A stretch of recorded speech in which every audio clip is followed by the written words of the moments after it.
চূর্ণ হয়ে যায়। কত চিরচেনা মুখগুলি এই কবরস্থানের মাটির নিচে শুয়ে আছে।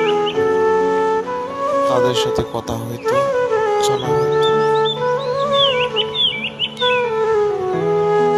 সময়ে অসময়ে তাদের সাথে চলা, হাঁটা, চলা এবং বসবাস একসাথে।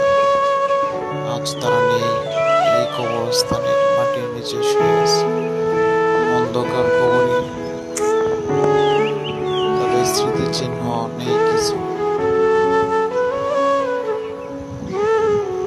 কষ্টে মনটা দুমড়ে মুচড়ে একদম ভেঙে যায়। হে আমাদের রব, এই বিশাল কবরস্থানের মাটির নিচে যত তোমার প্রিয় বান্দা বান্দিরা শুয়ে